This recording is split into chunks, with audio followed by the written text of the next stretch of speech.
Rodinia, Earth's lost supercontinent. The Motherland before time.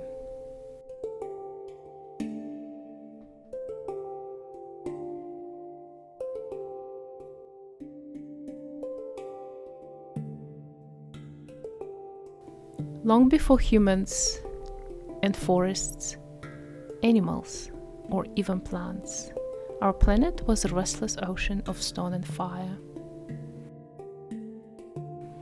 Continents drifted, collided, were torn apart, and crashed together in the slow cosmic dance that shaped the face of the Earth. About 1 billion years ago, out of that dance, a vast land emerged, the first true supercontinent. Its name came from the Russian word Rodinia, Motherland, surrounded by the world ocean, which we called now Mirovoy, the world ocean. This is the story of Rodinia, the forgotten world that set the stage for all life to come. Around 1.2 billion years ago, the fragments of an older supercontinent, Cambrian, began to collide once again. Cratons, the ancient stable cores of the continents, ground together in a slow motion. And as a jigsaw puzzle, they've been arranged and taken apart many times.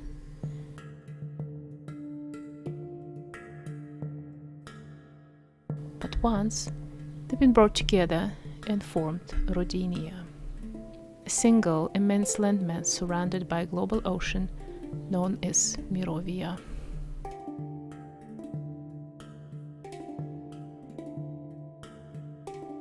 If you looked in the planet at that time from the space, it would have looked like a lonely island planet.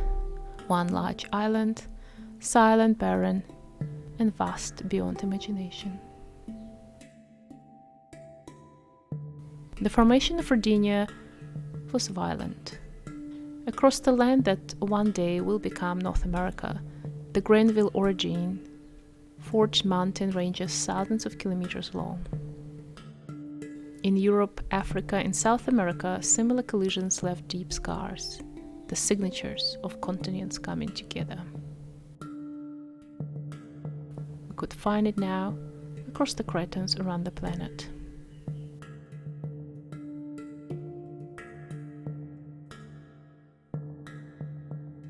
After the destruction, unity came. The bones of our modern world were taking shape that time. The Rodinia was not the last supercontinent been formed.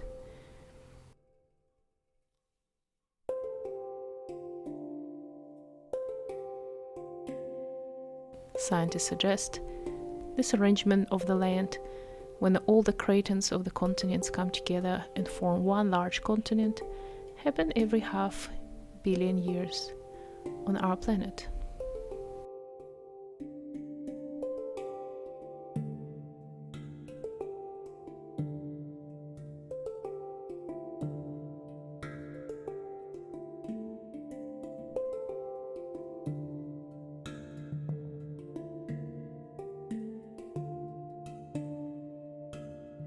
One of the last one we know about will be the Pangaea, but the first one that assembled all the cratons together was the Rodinia. What the cratons assembling into Rodinia? In the heart lies the Laurentian, the ancient core of North America, the Laurentian shield, Canadian shield. It's one of the main one around which the continent North America is formed. Around the Laurentian, we can find a cluster of future continents of Baltica, including Scandinavia, Baltic Sea Basin, and the Northern Europe territory. Amazonia, part of the South America. Some cratons of West Africa, lying to the east of the Laurentia, Congo, Kalahari, heart of India, Western Australia and Antarctica cratons to the south and west. However, the exact picture remains uncertain how they were arranged. A part of them were preserved and how big they were. Geologists can reconstruct the Pangaea, the last supercontinent arrangement, because we can use the paleomagnetism to reconstruct the alignment of the cratons at that time.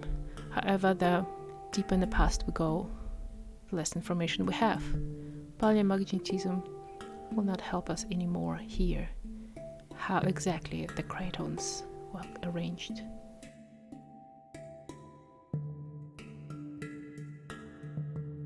Scientists study the remnants of the cratons which you can find now around our planet, and using basic geological descriptions, dating, and comparison of their rocks, and trying to reconstruct the ancient continents. Modern day we use several models how to reconstruct the continent arrangement in the past. Each of the models suggesting a slightly different puzzle of how the continents fit together.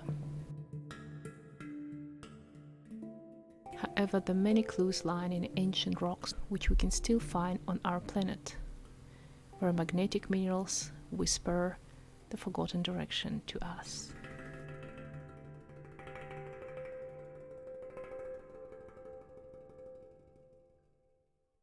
Now, in my previous video, I talk about the oldest rock you can find on our planet. You can find it in Canada, in the cratons in the West Australia, some around Eurasia and Africa. Those rocks might go up to 4 billion years ago, 3 or 2 billion years ago. And that's what gives us the clue how they were arranged in the past.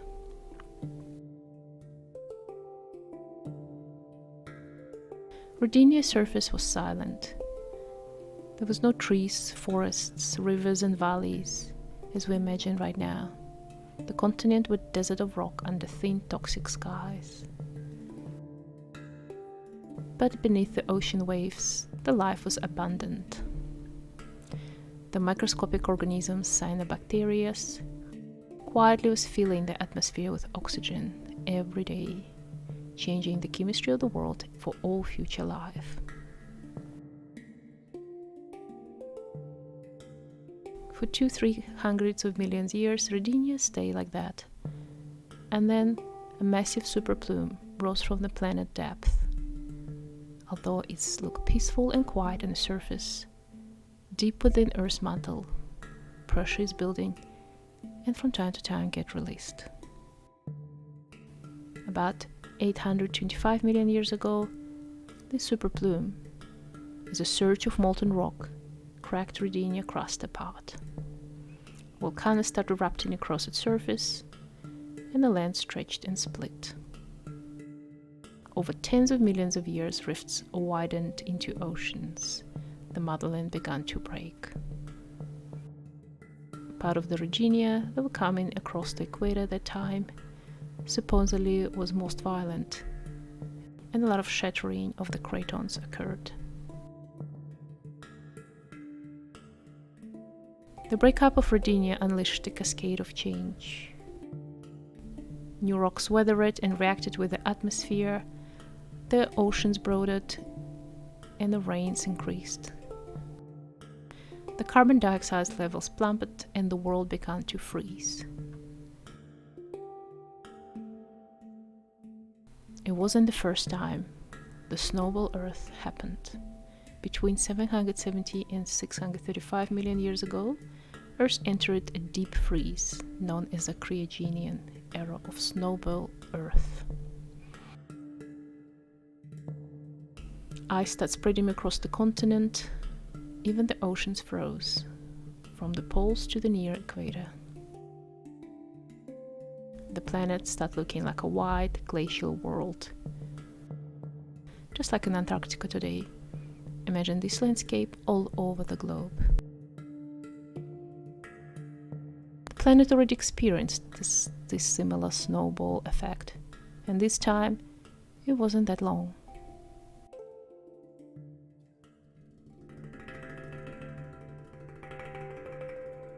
The thin layer of the surface of the crust, the frozen, will not stop Earth's inner fire, which is violent. Volcanoes broke through the ice, filling the sky once again with carbon dioxide and a lot of steam and heat.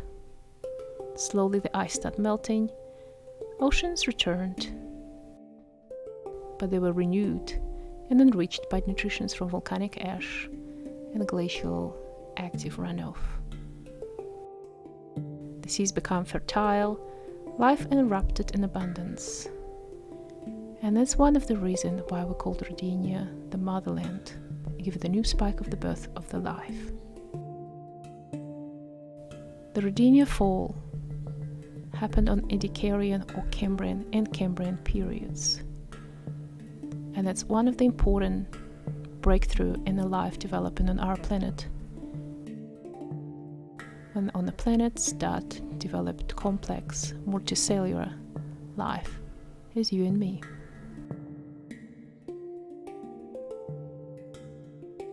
The strange new creatures started appearing all over the planet, soft-bodied beings shaped like leaves, discs, and fronds.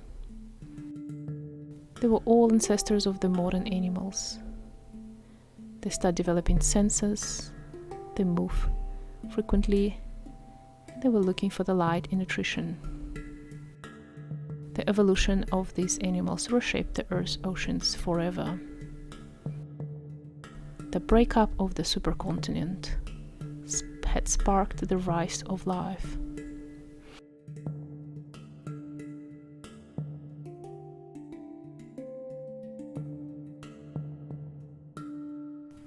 Later, the Rodinia fragments will come together again, once more, and form the worlds like Panotia, then Gondwana, and eventually Pangaea. Each supercontinent a heartbeat in Earth's long geological rhythm. The mountains built by Rodinia still stands, buried, eroded, but eternal. You can find the remnants of the cratons and some new rocks that existed during the Rodinia time still present there. We can read this history in the ancient remnants of the animals that sparked the multicellular organisms at the time and in the geology around us.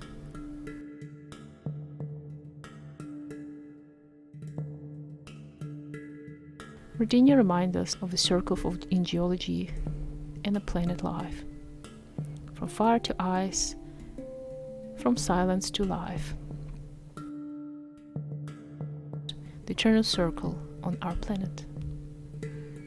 The Rodinia, or our motherland, may be gone, but its memory and remnants drifting through the history and times. In every mountain, every ocean, and every breath of the living organism.